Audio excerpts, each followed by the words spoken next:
ప్రజాపాలన పేరు మీద అధికారంలోకి వచ్చినటువంటి కాంగ్రెస్ ప్రభుత్వం అడుగడుగున ప్రజలను నిర్లక్ష్యం చేస్తుంది, రైతులను అయితే అన్ని విధాలుగా మోసం చేస్తుంది.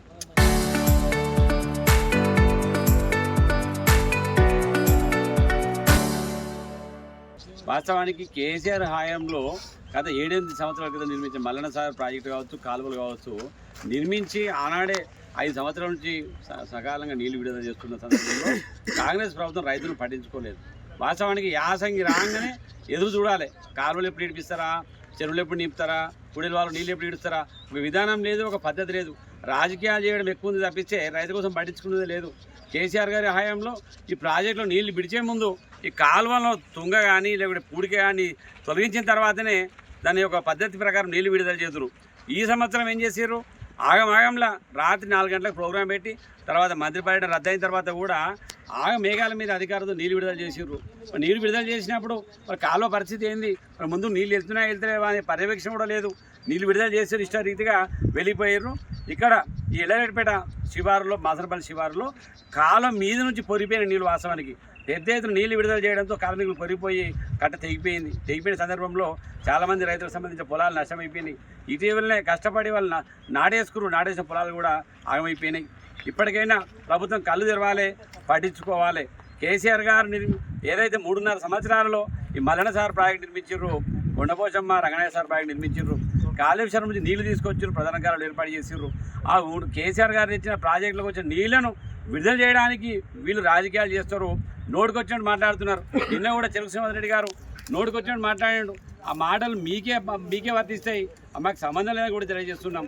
మాటలు మాట్లాడడం కాదు, మీకు రైతుల మీద చిత్తశుద్ధి ఉంటే ఫస్ట్ మన ఎమ్మెల్యే గారు డిమాండ్ చేసినట్టు దుబ్బాక నియోజకవర్గంలో ఉపకాలువలు పూర్తి చేయండి, అలాగే మన ఇరుకోడు సంబంధించిన లిఫ్ట్ ఇరిగేషన్ సంబంధించిన ఆ పనులు పూర్తి చేయండి, నీరు విడుదల చేసే ప్రయత్నం చేయండి, రైతులకు ఈ సమయంలో ఇచ్చే రైతు బంధు ఇచ్చే విధంగా చేయండి. ఇచ్చిన హామీలు పక్కకు పెట్టి ఇష్టారీతిగా మాట్లాడడము, రాజకీయ విమర్శలు చేయడం మీకు పరిపాటి అయిపోయింది.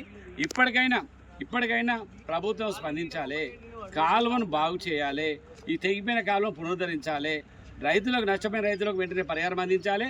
అలాగే దుబ్బాక నియోజకవర్గంలో ఎమ్మెల్యే గారు డిమాండ్ చేసినట్టు ఉపకాలువను వెంటనే నిర్మించి రైతులకు సాగునీరు అందించే ప్రయత్నం చేయాలని చెప్పి మేము డిమాండ్ చేస్తున్నాం. ఈరోజు పెద్దమాసనపల్లి గ్రామంలో దాదాపు 20 ఎకరాల భూమి నష్టం చేకూరడం జరిగింది.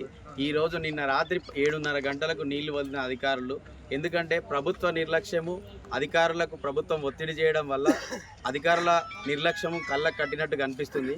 పూడికతీత కార్యక్రమం మొదలు పెట్టకముందే మా రైతులను కనీసం ఒక 5 రోజుల ముందు అవగాహన కల్పించి మేము నీళ్ళు వదులుతున్నాము, ఒక సేఫ్టీ మెజర్స్ లేవు, ఆ కాలువలో బర్లను కట్టేసుకుని ఉన్నారు, ఇన్ని రోజులు రైతులు ఆ గడ్డి పూడ్చుకొని పోయింది, కనీసం అవగాహన కల్పించకుండా రాత్రి వేళలో నీళ్లు వదలడం జరిగింది.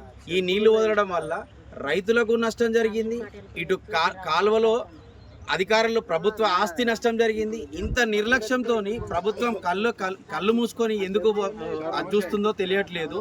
దీనిలో 2 ముఖ్య అంశాలు ఏంటంటే, పెద్దమాసనపల్లి గ్రామానికి ఒక్క మల్లన్న సాగర్ పక్కనే ఉన్న నీళ్లు రాలేదు.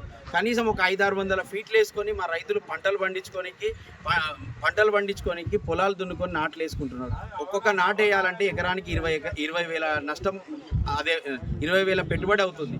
దానివల్ల ఈరోజు ఏం జరిగిందంటే రైతుల నష్టాన్ని, రైతులకు ఈరోజు చాలా నష్టం జరిగింది. వెంటనే నష్టపరిహారం ప్రభుత్వం చెల్లించి మా రైతులను తొందరగా ఆదుకోవాలని కోరుతూ, ఇంకొక విషయం ఏంటంటే వెంటనే ఈ లిఫ్ట్ ఇరిగేషన్ ప్రాజెక్టు మా ఊరికి కూడా పైప్ లైన్లు కంప్లీట్ అయినాయి, మోటార్లు పెట్టి లిఫ్ట్ ఇరిగేషన్ ప్రాజెక్టును కూడా స్టార్ట్ చేయాలని ప్రభుత్వానికి కోరుతున్నాం. Local to global news at your fingertips. మీ చేతిలో ఒక ఆయుధం. డౌన్లోడ్ రా TV app. Media legend Ravi Prakash is back.